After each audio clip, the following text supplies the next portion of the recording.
vida consciente es lo más terrible, saber las cosas, así eso permite tener una especie de intranquilidad, peto para que no te entren las balas. No, de intranquilidad permanente. También. Sí. Bueno, Rubén Darío decía, no hay nada peor que la vida consciente. Pero hoy tenemos muchos temas, muchas decodificaciones en el paraíso, que las frutas no son tan sabrosas, sino que también hay frutas como que pueden causar y provocar indigestión. Muy buenas tardes, estés esperando el gobierno después de la presentación. ¿Te refieres al paraíso? Al paraíso. Tú sabes que cuando los gobiernos, no solamente sino los anteriores, dicen que vivimos en una especie de paraíso. Siempre. Yo digo que tiene cierta credibilidad esa afirmación, porque si tú comparas, por ejemplo, en el paraíso no había energía eléctrica, en el país no hay energía eléctrica. Por ejemplo, Adán cometió el error de tomar la fruta prohibida porque tenía hambre, no había alimento. Y así sucesivamente. De manera pues que yo creo cuando me dicen... Poca ropa. Sí, poca ropa. Pero aquí así que cuando me dicen a mí que vivimos en el paraíso, yo digo, bueno, eso puede ser un motivo de discusión seria. Tú sabes que los cubanos tienen un chiste bastante duro con eso del paraíso, pero nosotros hoy vamos a explicar desde una perspectiva diferente con un especialista la maravilla yo le llamé la caricia, la primera vez que lo vimos, ¿te acuerdas? Porque tú dices, pero esto es una maravilla, nunca un pueblo entero había dicho gracias Señor por los impuestos, esto es un fenómeno. Pero antes tenemos dos comentarios. Me parece de antología lo que supuestamente dicen que ocurrió en Santiago con el asunto del oncológico. Y hay visos interesantísimos como el señor que está imputado ahora, y dicen que eso se liga con el caso Senasa. No solo él empleó a su esposa, sino a su ex esposa. Eso me parece eso es hermoso. ¿Sí? ¿Cómo se le llama eso? No sé, pero eso está bien. Pero óigame. Hay un concubinato ahí. No, porque él está casado. Sí, claro, pero con la otra. Bueno, eso pasa. Aquí hay poligamia eso caribeña. Pasa en la mejor familia de Gasco. Poligamia caribeña, yo siempre lo he dicho. Pero quiero recordar algo que me preocupa porque nos afecta a todos, a todas. Hace una semana, Proconsumidor le dijo al país, afirmó un hecho realmente de horror. Nosotros estamos acostumbrados al horror, hablamos del horror como del estado del tiempo. ¿Va a llover? ¿No va a llover? ¿A cuántos mataron? ¿A cuántos envenenaron? Y decía el muy apreciado, sobre todo por este medio, el director de Proconsumidor, que ahí había toda una empresa para cambiar las etiquetas de los productos vencidos y venderlos con nueva fecha de vencimiento. Y en segundo lugar, lo que me pareció más dramático, más horroroso, reciclar carne podrida, molerla y venderla para embutidos. Eso es un asunto... Pero eso tiene que ser una broma. No, él nos lo dijo. ¿Quién? Proconsumidor. Pero ¿qué pasó después que nos explicaron aquello escabroso? Es algo de horror realmente. Y en San Cristóbal, in situ, con autoridades del Ministerio Público especializadas y demás. Pasa como con las toneladas de droga. No sabemos el nombre del genio. Hay una sospecha de que él había sido imputado anteriormente de un caso similar. Entonces, ¿cómo le solicitamos a las autoridades, a Proconsumidor, el nombre del genio que tenía una industria de para cambiar las etiquetas de los productos vencidos, reetiquetarlos, venderlos y ponerlos en el mercado, pero sobre todo de la carne podrida, reciclada? ¿Pero dónde lo ponían? En las mismas latas. No, pero ¿dónde? ¿En qué? Importante también. O sea, porque se compra carne dañada en los supermercados dominicanos. Sí. Y nosotros hemos tenido esa experiencia como consumidores. Sí. De tal manera que la calidad de los productos que se están vendiendo en los supermercados tiene poca supervisión de quienes deben saber que al público deben vendérsele algo que efectivamente se pueda consumir sin ningún tipo de daño. Tú sabes un secreto de esos chateos secretos, como algo que nos comentaba una persona antes de comenzar el programa. Uh-huh. Hay autoridades que cuando tú le dices, mira, en tal establecimiento me encontré la carne molida muy bonita arriba y abajo, y eso es lo que tú, sí. Eso nos pasa. Y los pollos, y dicen, también. No, pero que con esa gente, tú sabes, con esa gente no se puede. Entonces, así nosotros vivimos felices. La mejor salud del planeta es esta, ¿eh? Tenemos nosotros. No el ministerio, sino la salud nuestra. Porque consumimos productos vencidos y comemos carne podrida, sí. Reciclada, mira, y remolida. Y todavía no nos dicen quién fue el genio. Bueno, yo creo que ahí hay un problema de responsabilidad. Porque el que hace eso probablemente no es dueño de un supermercado. Y la gente, los dueños de esos negocios tienen que velar por el prestigio de sus marcas, porque si no, en un momento dado siempre se sabe lo que está ocurriendo. Lo que yo veo es, por ejemplo, que en los supermercados no te sirven la carne congelada, te la sirven descongelada, en una nevera con frío, pero descongelada. Y posiblemente en ese estado la carne, después de algún tiempo, comienza a descomponerse, eso es cierto. Porque tiene que, pero también existe el problema de que una carne que tú descongelas, volverla a congelar, eso también no es muy apropiado, porque tú estás llevando al congelador microbios y cosas que hay, y bacterias que pueden haber alrededor, pero, y puede contaminar incluso los demás alimentos que están en tu refrigerador. Sí, pero Miguel, si eso lo sabes tú, no debería saberlo el dueño del sí, establecimiento, que debe velar por la calidad de lo que expende en ese establecimiento. Pero eso está comprobado, yo lo que digo. No, te digo, nosotros hemos tirado a la basura carne que hemos comprado de supermercado, traída de supermercado el mismo día que la compra. Wow. O sea, eso. Pero la carne también, pero la carne cuando se descongela comienza a perder apariencia, ¿no? No son seres humanos, pero apariencia. Y comienza a oler diferente. Sí, pero tú tienes que quitarle el plástico, porque tú sabes que el plástico que le ponen también. Mientras tanto, yo pienso que una persona... Esa es la que ya tiene en el plástico el precio del libro. Exacto. Pero hay algunas que la venden así, que tú dices, dame 2 libras de esa, y entonces te la envuelven. Bueno, pero esa es cuando tú vas al carnicero, sí, claro, y te dice, sí, bueno. Pero de todos modos, así comenzamos esperando el gobierno, y esta semana, ojalá, y yo sé que el director de Proconsumidor es una persona que está atenta a todo lo que se dice en los medios, y más a través de este medio que él es parte de alguna manera. Pero él debía explicarnos. Bueno, yo creo que está en la obligación. Sí, con toda la simpatía y el cariño. No, está en la obligación de hacerlo, y además el país está en obligación de presionarlo para que diga realmente qué es lo que está pasando. En lugar de decir, mire, dile a Carmen que no hable de eso. No, que nos diga. Porque si yo sé lo que está pasando y me abstengo de decirlo porque me han pedido que no lo diga, yo estoy contribuyendo a eso. Pero acuérdense también, señores, que los empresarios dominicanos son los mejores contribuyentes de las campañas políticas de los partidos y de los gobiernos. De tal manera que habría que ver si decir algo desde el punto de vista oficial y perjudica a ese contribuyente no sería un problema para el futuro financiamiento de las campañas políticas. Apolinar, hay que agregar algo, y lo dijo el otro apreciadísimo, el ministro de Hacienda y Economía, dijo que con este proyecto los más desprendidos han sido los empresarios.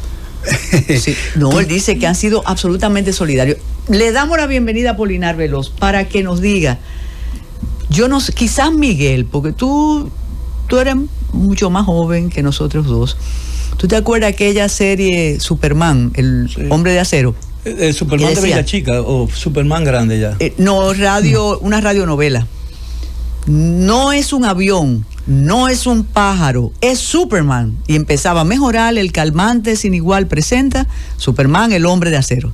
No recuerdo eso. Bueno, pero en Puerto Plata entonces se escuchaba. Entonces, esto no es una reforma, esto no es una agresión tributaria y fiscal, esto es lo que estábamos esperando, esto es para la crisis. ¿Qué es esto, Apolinar Veloz? Bienvenido.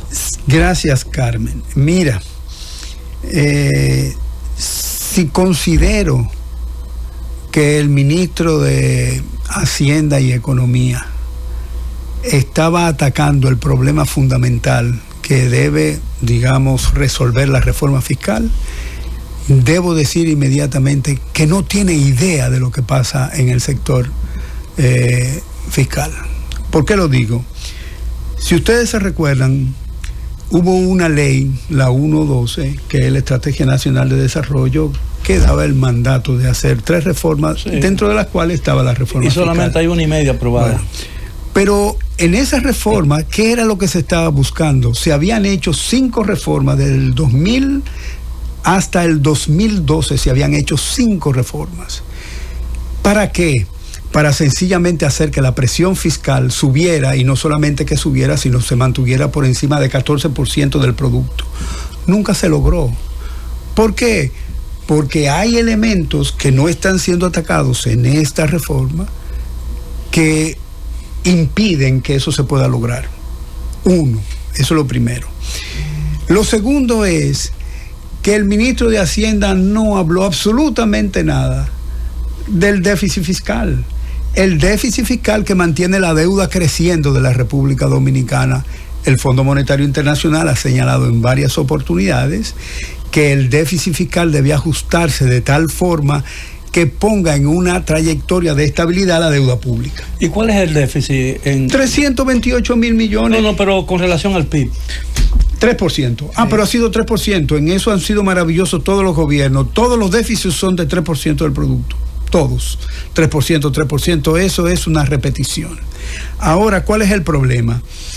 El mismo ministro dice que va a recaudar entre 40 y 50 mil millones de pesos, 60, 70 mil millones de pesos, pero yo tengo un déficit de 328 mil y eso hace frente al problema que tiene del déficit. O sea, primero, no, digamos, tiene como objetivo aumentar la presión fiscal.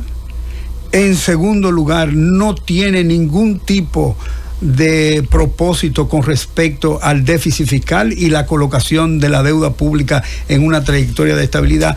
Y peor aún, fue solo consultada con los empresarios. O sea, el resto de la sociedad no cuenta. O sea, la gente que fue al Congreso en aquella propuesta de modernización fiscal fallida, que duró un día en el Congreso, fue la sociedad civil que desmontó eso. Sin embargo, ahora la sociedad civil desaparece y los principales protagonistas de la reforma son los empresarios. Entonces, ahora, ¿qué hacer? Porque realmente yo creo que el plan ese que se llama antitesis, ¿no? Anticrisis. Anticrisis. Ese plan puede ser una antítesis. Sí, no, el plan anticrisis. Yo no voy a entrar en detalle porque yo lo leí en lo que se publicó. Y creo que hay algunas cosas que tienen sentido. Yo no puedo profundizar en el tema porque yo no soy especialista. Por eso está Apolinar con nosotros. Sí, por eso. Pero yo lo que digo es que a mí me resulta chocante el hecho de que la oposición política te diga, yo no voy a aprobar eso y yo no voy a ni siquiera discutirlo porque eso de todas maneras lo va a aprobar el Congreso. A mí me parece que eso no es una forma responsable de actuar frente a una crisis grave, porque algo tiene que hacer. Entonces yo lo que creo es que lo ideal sería, si fuera posible, que el resultado de que hubiera una discusión y que el resultado fuera lo más cercano a la realidad y lo que se necesita en el país. Pero yo no creo que una posición diga, no, yo no voy a aprobar esa M, porque no importa lo que nosotros digamos, pero la mayoría lo va a aprobar. ¿De qué se trata eso que tú planteas? Sí. Primero, el poder recaudatorio, Apolinar. ¿Con eso vamos a resolver el problema? No, pero por supuesto que no. Mira, hay que resaltar también que uno de los elementos que falta en todo ese ejercicio que se hizo era la estimación de cuánto producía cada una de las medidas. Ellos dicen, exacto, vamos a recaudar 40 o 50, sí, pero ¿cuánto produce, por ejemplo, la reducción de los aranceles a los fertilizantes que ellos están proponiendo para reducir el costo de producción de bienes primarios, ¿no? Y que eso, evidentemente, como la población lo consume de manera general, pues eso tenga un impacto positivo.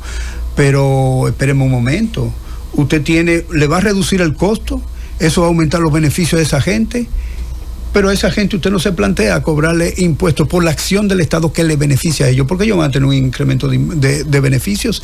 No, eso se deja solo. Pero también, por ejemplo, decir el gobierno que subsidia los combustibles es no tener una idea de lo que está pasando en ese sector. Vamos por parte. Voy a comenzar por el elemento que digamos es más calamitoso para la familia dominicana, el GLP. El GLP tiene un precio de paridad de importación.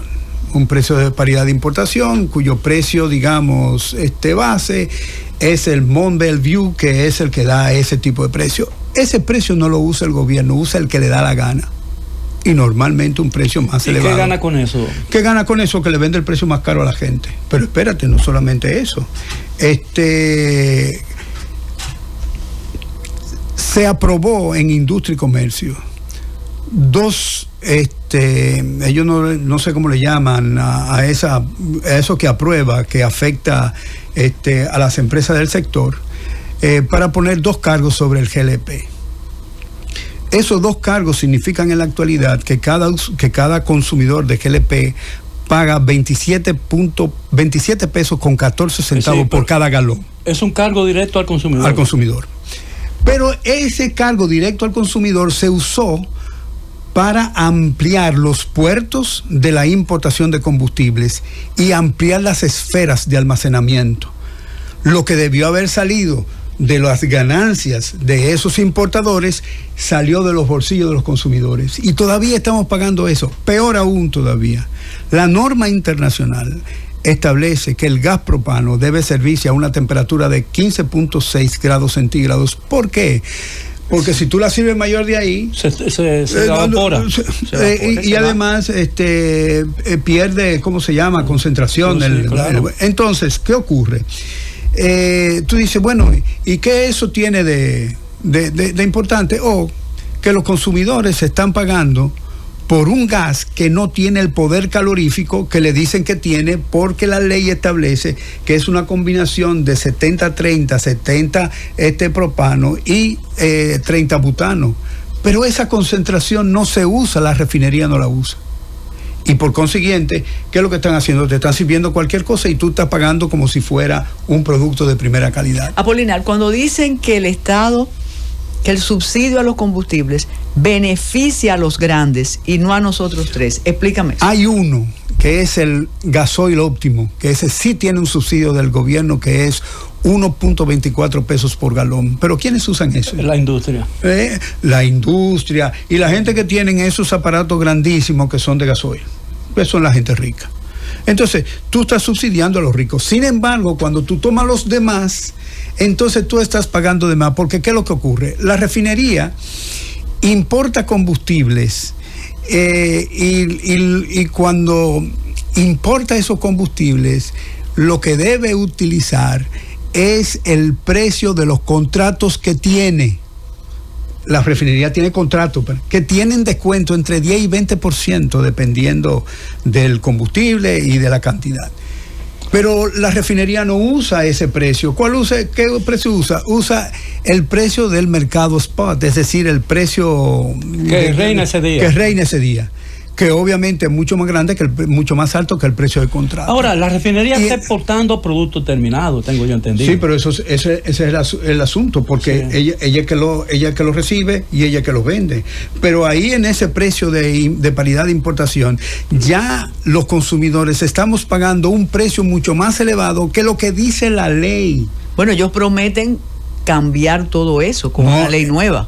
Pero que no hay ley nueva propuesta ahí. Ellos lo que están bueno, diciendo. ellos dicen se va a cambiar la manera de comprar y vender combustible. Sí, pero no han llevado al Congreso de la República una ley modificando la ley de hidrocarburos. Apolinar. Porque debieron haberlo hecho con la misma propuesta que fue al Congreso. Apolinar, no lo hicieron. El hecho que te tutee no significa que no te tengas respeto profesional, ¿entiendes? Porque te conozco desde hace muchísimo tiempo. Yo sé lo que es el precio de paridad, pero me preguntan, y lo veo aquí, que quieren que tú le expliques, porque mucha gente cuando oye eso no sabe de qué se está hablando. Bueno, el precio de paridad de importación son un conjunto de elementos que se suman para obtener, digamos, un precio final. Entonces ahí entra el precio de la importación, el valor que se paga, el flete, el seguro, el transportista, etcétera, Cada vez que se ajusta eso, se ajusta todo lo demás. Claro, y aumenta el precio. Y entonces, el gobierno dice que yo estoy subsidiando. No, usted no está subsidiando, el gobierno no está subsidiando. El gobierno subsidia lo que consumen gasoil óptimo, nada más. Y el resto estamos pagando por encima. Uno de los cálculos que hizo el profesor Moreno San Juan en la Universidad Autónoma de Santo Domingo dice que la gasolina premium debe venderse por galón a 250 pesos. Estamos pagando ¿cuánto? 300 y pico. Lo vi en el periódico hoy, ese relato. Entonces, impresionante. El gobierno está haciendo... Entonces, a través de ahí es que va a obtener más poder recaudatorio. Ahí pero castigándote. O sea, como una reforma fiscal que lo que supone es aliviar las cargas que tienen los consumidores, va a mejorar cuando a ti te están sacando más dinero de los bolsillos. Tú lo que estás haciendo es financiando esa, ¿cómo se llama? Esa reforma, y no solo a eso, transfiriendo de los recursos de la familia a los ricos. ¿Y por qué la tranquilidad cuando te dicen no vamos a grabar los alcoholes, no vamos a grabar los cigarrillos, no hay tevis, todo está tranquilo y el pueblo entero está diciendo gracias por este paquete? Sí, bueno. ¿Por qué? No nos hemos dado cuenta. Es sencillo. Se supone que la teoría económica te dice que si tú pagas más impuestos, obviamente tu sueldo es menor para tu consumir. Sí, claro. Y que eso no contribuye con el crecimiento. Y el ministro dice que no toca el ITEVIS, no toca el impuesto a los combustibles, que es mentira, obviamente, no toca el IPI. Aquí hay tierra, aquí hay gente que tiene tierra. Y esa tierra paga nada. Pero ¿y se le ocurre a una de esta gente, de estos genios que tiene el gobierno? No, el impuesto sobre no se toca el impuesto sobre la renta a la MIPYME, no se encuentra el impuesto sobre los intereses y dividendos. ¿Quiénes tienen inversiones importantes que ganan mucho dinero con intereses y dividendos? ¿Miguel Guerrero o Carmen Inver? Apolinar. Agradezco tu intención. Entonces no somos nosotros que tenemos ese dinero lo tienen los ricos. Entonces ellos están muy bien en la reforma. Todavía no se consideran los impuestos para las plataformas digitales y se eliminan y se reducen algunos impuestos. Estas supuestamente son medidas para el crecimiento, incluyendo el reembolso del selectivo al consumo a los exportadores. Tú tienes una reforma que lo que está buscando es conseguir más dinero. Y vas sí, y devuelve dinero. Y devuelve dinero, pero no solamente eso, sino deroga impuestos que él definen como anacrónicos. Y uno de los anacrónicos es el seguro de vida. Pero al ministro de Hacienda se le olvidó mandar a buscar en Google, para decir lo mínimo, cuáles son los países que no cobran ese tipo de impuestos. Y los que no cobran ese tipo de impuestos son unos países árabes, que son 12. Pero después Europa, Estados Unidos, todos esos países cobran un 18% por seguro de vida.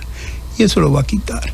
¿A quién beneficia? ¿Pero se lo va a quitar a los que se suscriben, a los que adquieren un seguro de vida o a las compañías? Eso hay que verlo. Y esa es una buena pregunta. Claro, y esa es una excelente pregunta, ¿no? Las donaciones, eso ha sido muy celebrado. Sí, simplificación, por ejemplo, los impuestos de los anticipos. Entonces, a las microempresas, el 78% se lo van a quitar. Había un reclamo importante de esa gente diciendo nosotros no tenemos el capital para poder pagar el anticipo, como plantea la DGI. Perfectamente a esos. Pero, sin embargo, también le quitas el anticipo a las pequeñas empresas. Y también le eliminan el anticipo al sector agropecuario. Entonces, una de cal y otra de arena. ¿De dónde va a venir la mayor masa de dinero? ¿De dónde se va a recaudar más?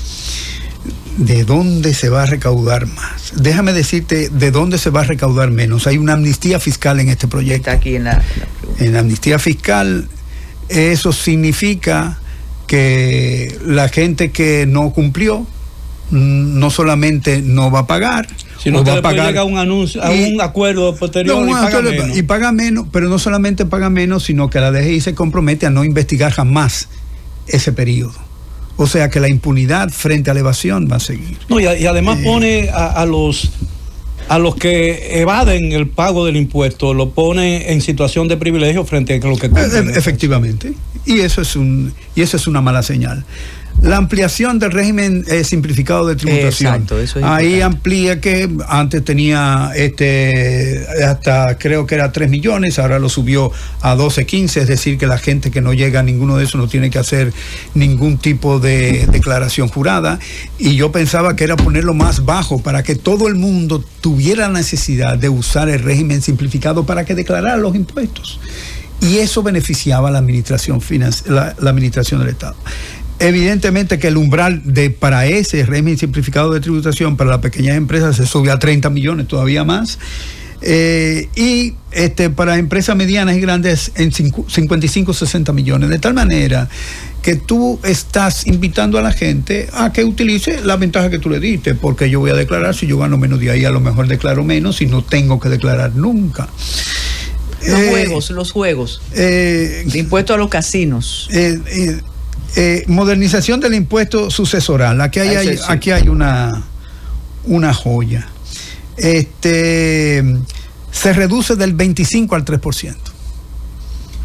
Es decir, yo trabajo toda mi vida y dejo una casa, un negocio, ¿cuánto? En lugar de pagar 25, 3.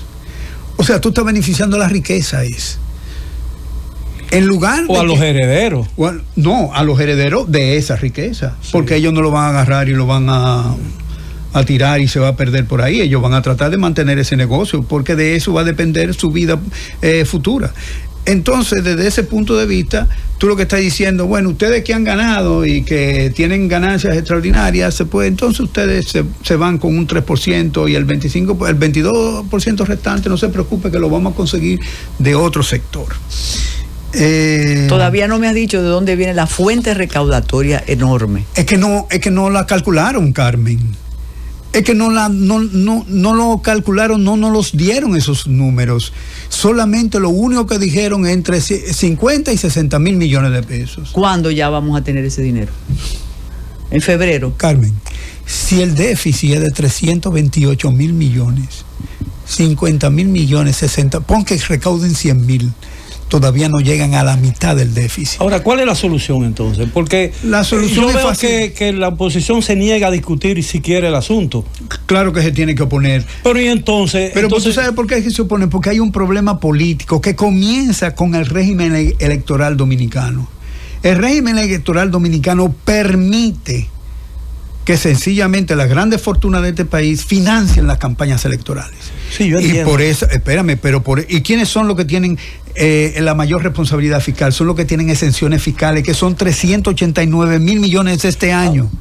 Sí, está bien, yo te entiendo. Entonces, perfectamente. ¿Por qué esas exenciones no se tocan? Ay, como tú vas, si tú me financiaste, ¿cómo yo te voy a clavar un clavo? No, mira, yo te voy a mantener tranquilo. Apolinario. Bueno, pero vas a invertir. Esos grandes exentos invierten. No, ese es otro problema que tiene este planteo de reforma. Esos cuartos que ellos van a recaudar, no se dice cómo se van a gastar, en qué se van a gastar.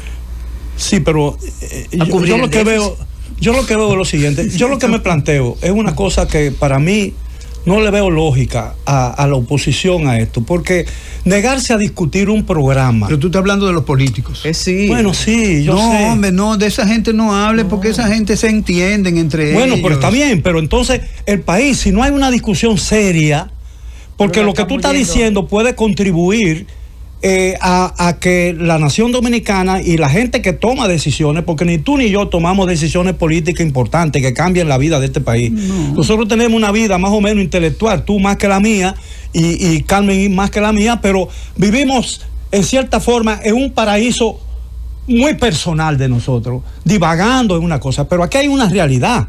Es decir, el gobierno, digo yo, probablemente esté equivocado.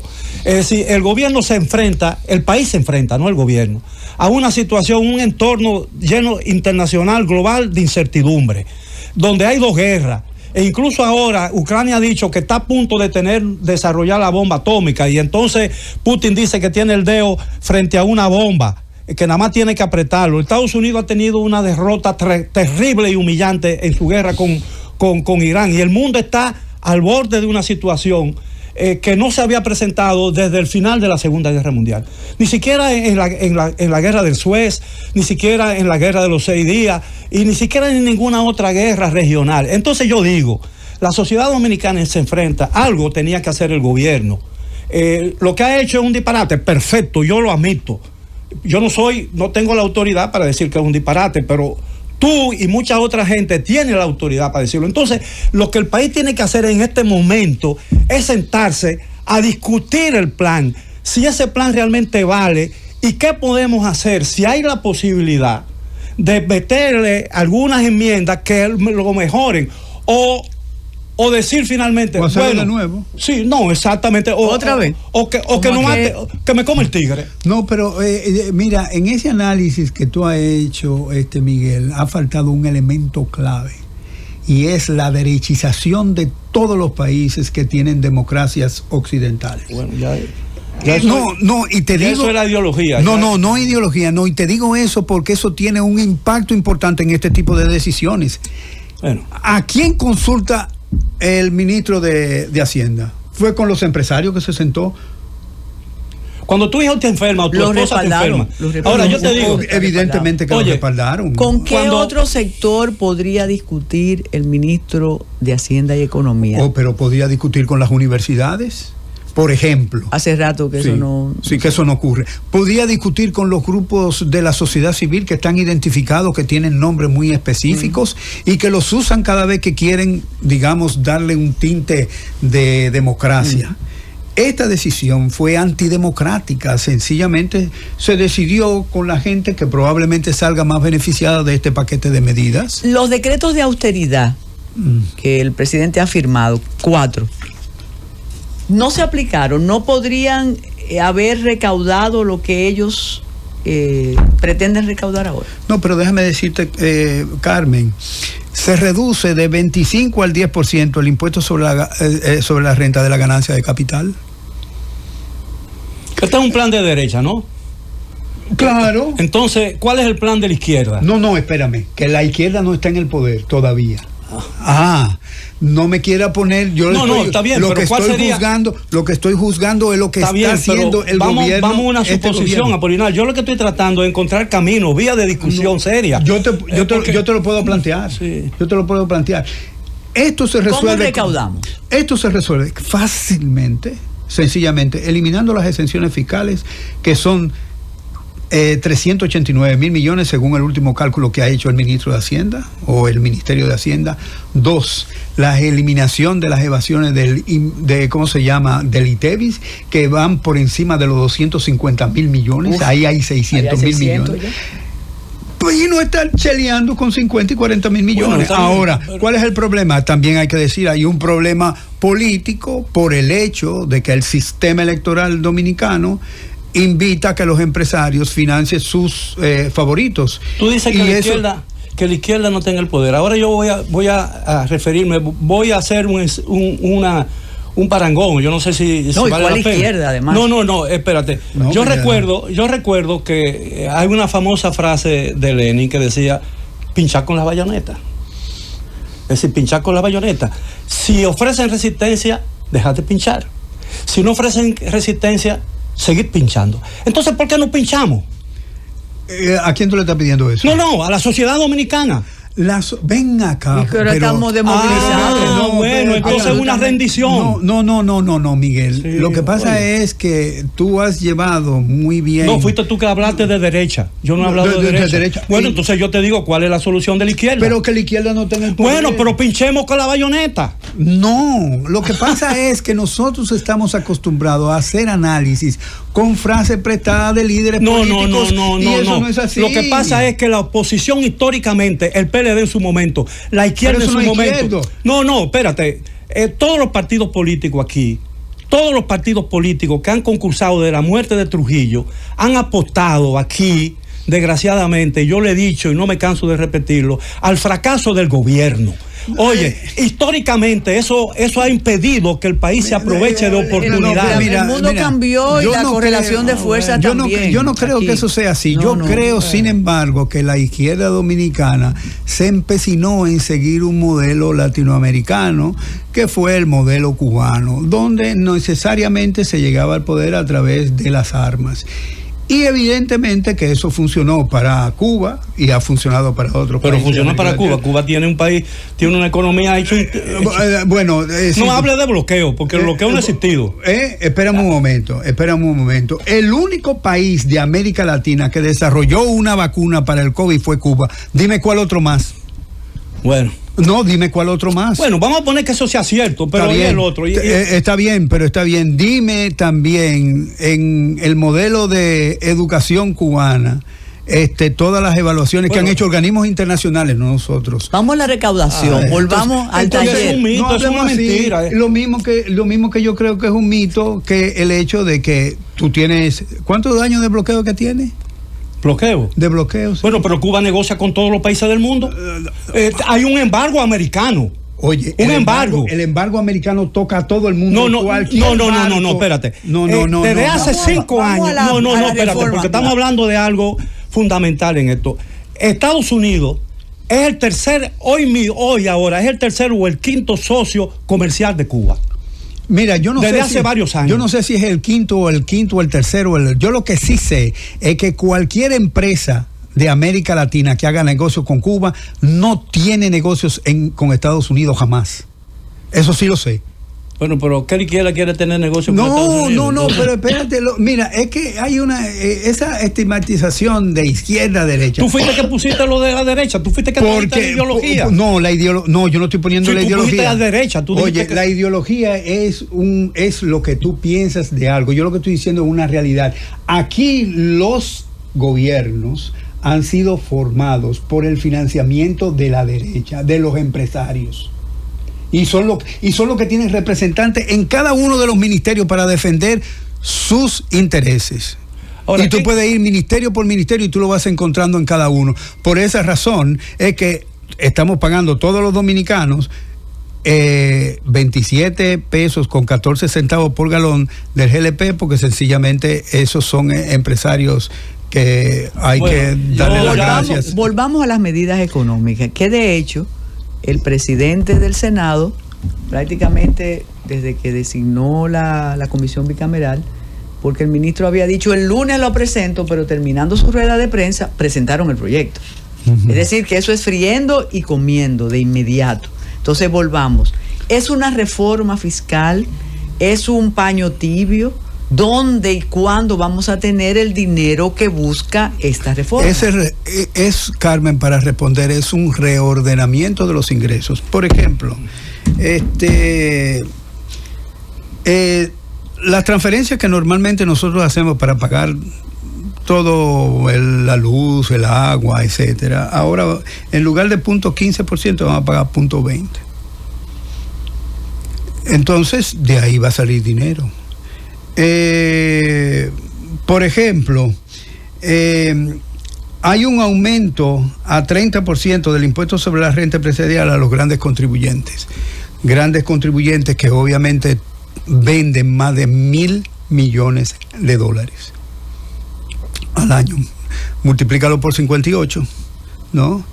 Y tú sabrás la gran cantidad. ¿Cuántas empresas dominicanas producen esa cantidad? $1,000 millones. Contémosla. ¿Cuántas? Cervecería Nacional, por ejemplo. Sí, el Central Romana. Central Romana, por ejemplo. Vicini. ¿No? Vicini. ¿Cuántas son? 20, 30, 40. Son un puñado.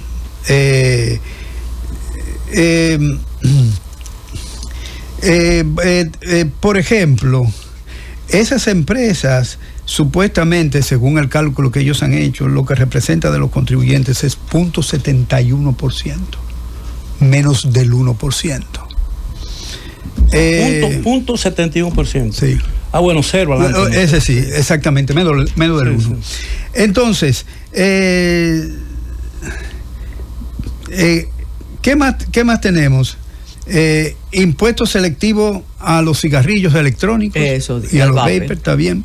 A mí me parece genial, porque es un problema de salud pública, sí. Y yo creo que eso es, digamos, justo reconocerlo.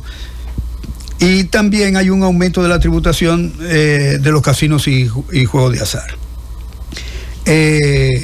Tú dices, bueno, el juego es importante en este país. Pero el juego está sentado en algunas curules, pero dice Fariñas, sí, que para hacer la reforma interna él tiene que hacer una pausa. Así que hacemos la pausa, sí, y quédense ahí mismito que regresamos, porque hay algo que a mí me llamó la atención y lo dijo el ministro, que esto podía ser inflacionario. Yo quiero que usted nos explique eso. Adelante, Fariñas. Regresamos tratando de explicar lo que no es reforma, lo que es, yo no sé el nombre, medidas para enfrentar la crisis, ¿verdad? ¿Por qué el ministro dijo, si esto es tan suave, si esto es una caricia impositiva, por qué él dijo que puede ser caricia impositiva? Está bueno eso. Inflacionario esto? ¿Por qué? ¿Cómo lo vamos a anotar? Ahí habló la poetisa. Sí. Caricia arancelaria. No, pero justamente lo pone en su artículo. Está escrito. Mi derecho de autora está ahí. Gracias por podría hacerlo porque hay algunos costos que esta reforma está afectando, y obviamente cuando tú afectas costos, inmediatamente los empresarios lo que hacen es revisar su tasa de margen de beneficio. O sea, no es verdad que lo van a absorber los empresarios, eso lo va a absorber fundamentalmente el público. Y va a ser el consumidor final. El consumidor final. Entonces ese es el problema. Sin el aumento de ITEVIS. Sí.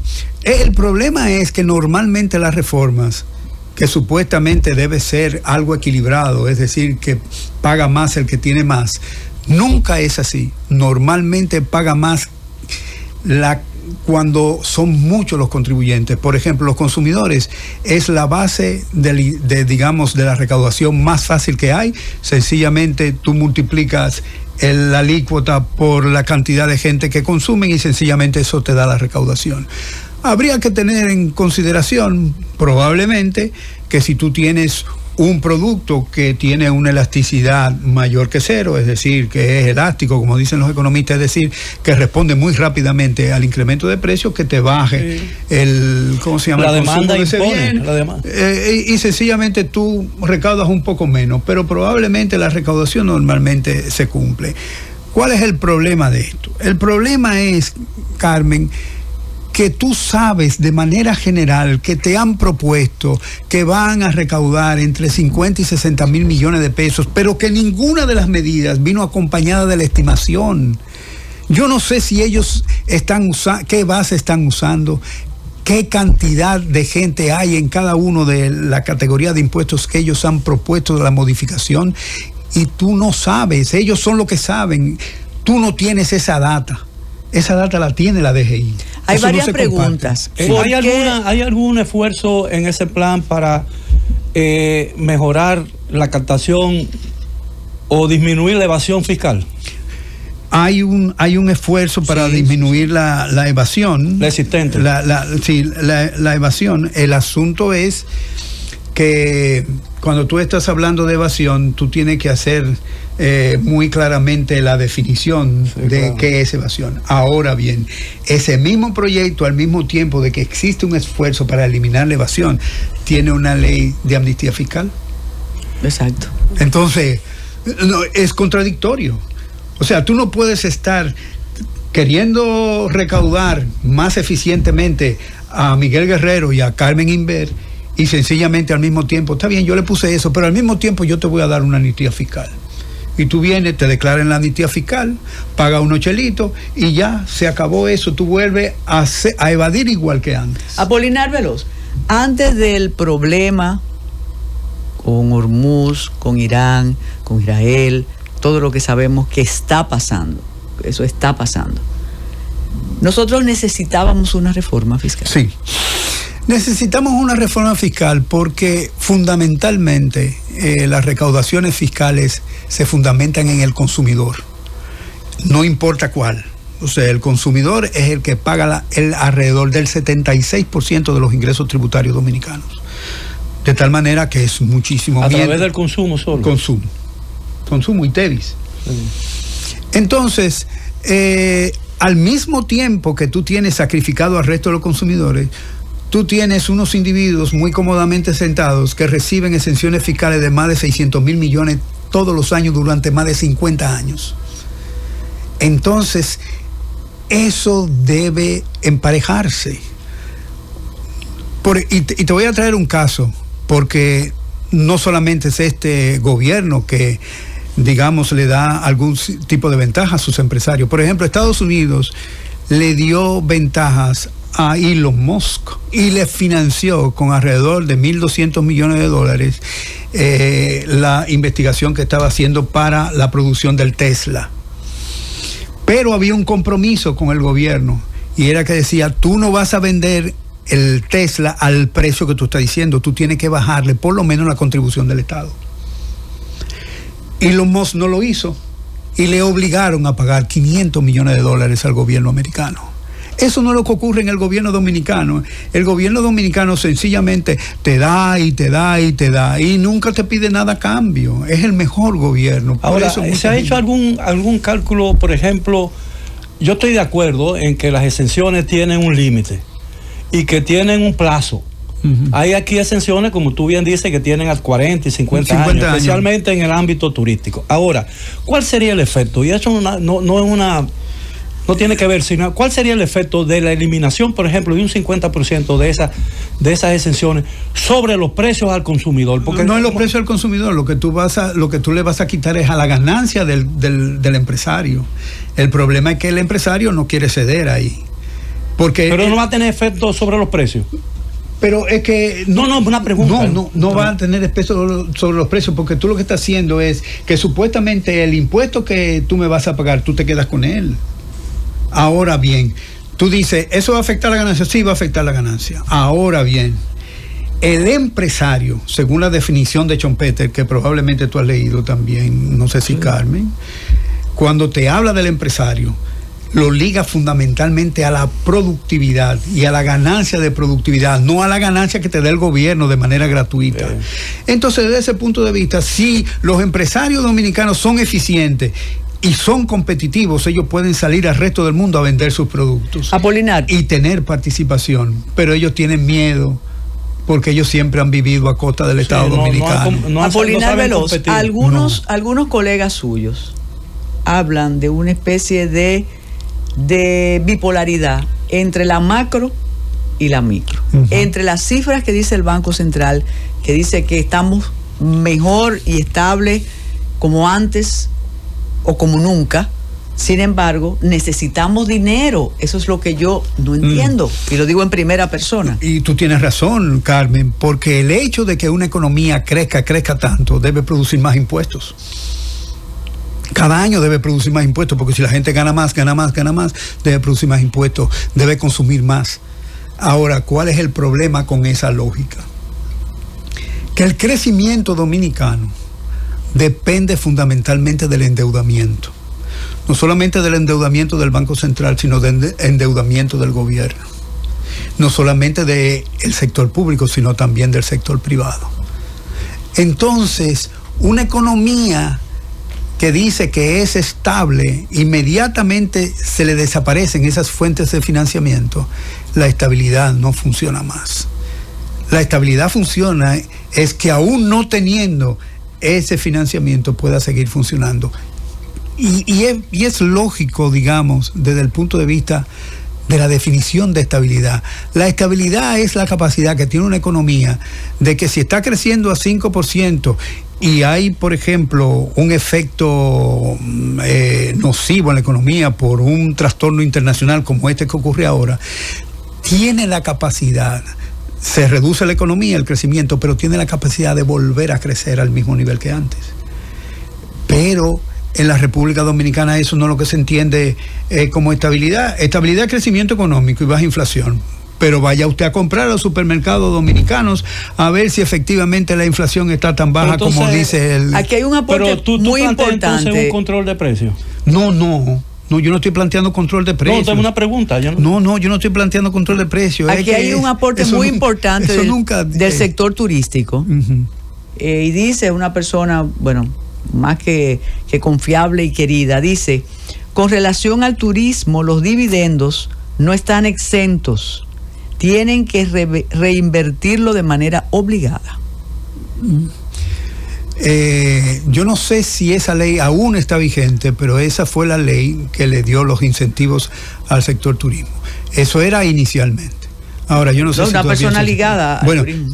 Sí, déjame decirte, Carmen, eso ni siquiera debe ser obligatorio, porque ¿qué es lo que tú haces cuando tú tienes un negocio?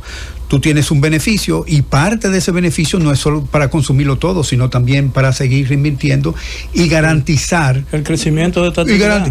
Y garantizar no solamente la calidad de tu producto, sino también, o sea, que eso no tiene nada que ver. El hecho de que a ti te den, por ejemplo, al sector turismo 170,000 millones, te los regalan. ¿A dónde va esos 170,000 millones? ¿Tú crees que ellos lo van a coger para hacer hoteles? No, eso va para los bolsillos y para una cuenta en... Hay hoteles aquí. ¿Cómo se llama? ¿Dónde que tienen los cuartos los de aquí? En la islita Panamá, esta, en Panamá. Bueno, los Panama Papers, hay muchísimos dominicanos que tienen. Ya Guillermo Moreno no nos recuerda eso no se puede decir porque ahora por la ley de Mordaza no se puede decir. Eso es democracia. Pero Apolinar, entonces es democracia, estábamos contra la pared y esto era algo inminente. Pero usted dice que por ahí no es la solución. No vamos a recaudar. Vamos a recaudar, Carmen, porque es innegable que tú vas a colocar unas alícuotas superiores a la que tenía antes y vas a incluir algunas líneas de impuestos que antes no existían. Evidentemente que tú vas a recaudar. Ahora bien, tú vas a resolver el problema, que ese es lo que pierde de vista el ministro, que tiene la finanza pública. No hemos hablado todavía del gasto público. ¿En qué se concentra el gasto público? Es el gasto corriente. El gasto corriente en 3 partidas. Clientelismo, porque es darle trabajo a los compañeritos de los partidos, los subsidios públicos para la pobreza y el pago de ¿cómo se llama? Los intereses de la deuda pública. Y publicidad. Bueno, publicidad está ahí también, pero esos son los 3 renglones más importantes, cada uno de los cuales tiene aproximadamente más del 20% del gasto corriente. O sea, en relación con los subsidios, ellos han dicho siempre que no pueden abandonar los sectores más desposeídos. ¿Tú estás de acuerdo con esos bonos, ese subsidio, esa manera de decir con 1.500 pesos puedes cambiar la vida? Lo que pasa es, Carmen, que entonces si yo digo sí, eso está bien, yo estoy oponiéndome a la lógica de mi análisis, en el sentido de que yo estoy diciendo el gasto público debe ser para obras que necesite la gente, es decir, que tenga un valor social. Eso es el gasto de inversión. Claro. Entonces, fíjate una cosa, la economía convencional, o sea, la economía que tú leíste en Samuelson, establece que el salario real de los trabajadores debe ser igual a su productividad. Eso lo dicen todos los textos. Sí, incluso el marxismo lo dice también. El valor de un producto es el tiempo consumido en su producción. No, es el tiempo cada quien según su capacidad. Es más que eso, es el tiempo de trabajo socialmente necesario en condiciones tecnológicas medias y de destreza media del trabajador. Es otra cosa. Pero lo dice. Yo interpreto que sí, yo creo que sí. Ahora bien, en México, y traigo a colación solamente para contradecir lo que dicen aquí, que si hay un aumento del salario va a haber una inflación grandísima. En México se aumentó el salario 1000% durante el periodo de López Obrador. ¿Pasó inflación? No. ¿Cuándo pasa inflación? Cuando el salario está por encima de la productividad, entonces sí hay inflación. Entonces aquí, en el año del 2018, según el Fondo Monetario Internacional, la diferencia entre el salario real y la productividad de los trabajadores era de 70% a favor de la productividad del trabajador. Y aquí le dan un aumento de 20% con la canasta familiar, 10 ahora y 10 después. Nos quedamos aquí, muchas preguntas, gracias a todas esas personas que decían, llévalo otra vez. Esto es como la introducción. Apolinar Veloz con nosotros y ustedes se van a quedar con el equipo que conforma el gobierno que estábamos esperando, que es el gobierno de la tarde. Hasta las 7 de la noche estarán ustedes con ese equipo estupendo. Gracias y hasta mañana.